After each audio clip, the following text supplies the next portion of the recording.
Bonjour les amis, et voilà, on est encore les baltringues, on est encore des guignols, tout le monde se fout de notre gueule, alors qu'il y avait pourtant un scénario où on pouvait vraiment, la France, faire la une de l'actualité dans le monde entier. Je vous raconte l'histoire, donc ça se passe à l'Assemblée nationale. Bon, les nerfs s'échauffent un peu, les nerfs sont à vif.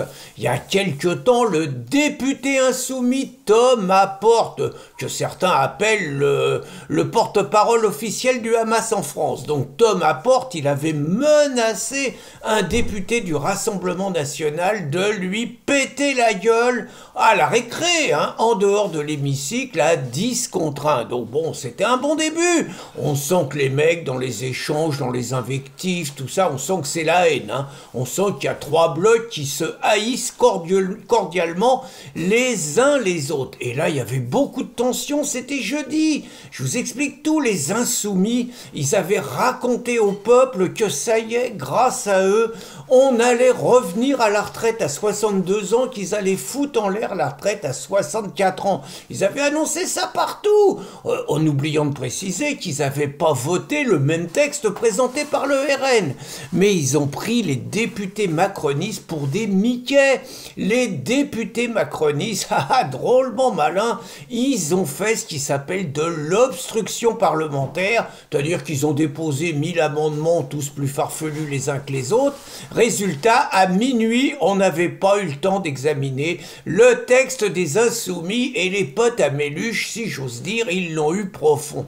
Donc il y avait un petit peu de tension, bon, ça fait partie de la vie. Alors ce qu'il faut savoir, c'est que les députés insoumis, ils ont menacé des députés macronistes de balancer le nom des mecs qui avaient déposé des amendements et de les livrer en pâture aux réseaux sociaux, voire peut-être un peu plus. Alors les autres, ils étaient un peu énervés. Et c'est parti comme ça. Le député turquois, un vaillant député modem, il a allumé un député socialiste en lui disant qu'à cause de lui, des gens de sa famille recevait des menaces et des insultes.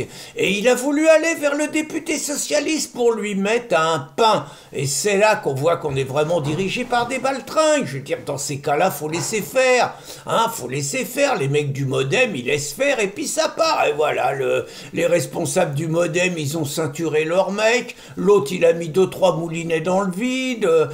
Antoine Léaumont, qui passait par là, il a failli en prendre une. Un insoumis, il l'a loupé. Bref, une rigolade, quoi. Alors que très franchement, moi j'ai une expérience un petit peu sportive et je connais un peu le rugby. Il y a des moments, il faut laisser partir une bagarre générale. Et le fait de faire partir une bagarre générale, plaf, plaf, plaf, ça part dans tous les sens. Il y en a un ou deux qui restent les bras en croix pendant quelques temps, mais ça calme, c'est l'exutoire nécessaire. Et après, le match, il reprend normalement. Ils n'ont rien compris. Regardez, par exemple, en plus, bon, très franchement, on est des charlots, tout le monde qui parle d'une bagarre à l'Assemblée nationale, mais on est des guignols, 2-3 moulinets, c'est rien. Regardez, je vous ai mis 7 vidéos de vrais bastons à l'Assemblée nationale entre députés, je suis désolé, là c'est autre chose. Tenez, regardez les Serbes, c'est pas des plaisantins les Serbes, les meilleurs, honnêtement, les meilleurs c'est les Turcos. Les Turcos, un baston, une demi-heure. Les flics interviennent pas, une demi-heure, du sang par terre, quand même, les mecs des chaises sur la gueule et tout. Ça, c'est des bagarres. Les Serbes, pas mal. Les Ripalous, les Italiens, pas mal non plus. Les Géorgiens, des excellents. Les Ukrainiens, franchement, les Ukrainiens, punaise, regardez le baston entre Ukrainiens. Je comprends que les Popov, ils aient du mal avec eux, c'est pas des plaisantins, les mecs. Alors, en Afrique du Sud aussi, c'est pas mal, je vous en ai mis une sur le Sénégal, oh la vache! Un marabout qui met une torgnole à une nana qu'il traite de charlatan. Là, c'est grandiose, vous voyez, ça part dans tous les sens. En Afrique du Sud aussi, enfin, c'est un peu en dessous quand même.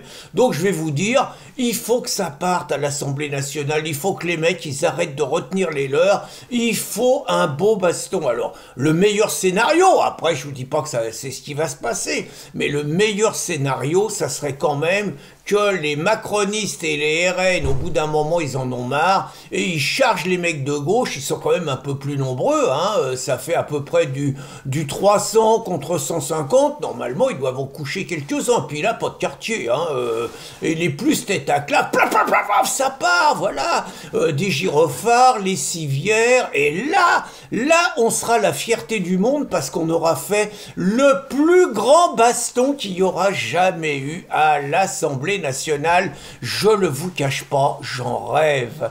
Bonne journée les amis.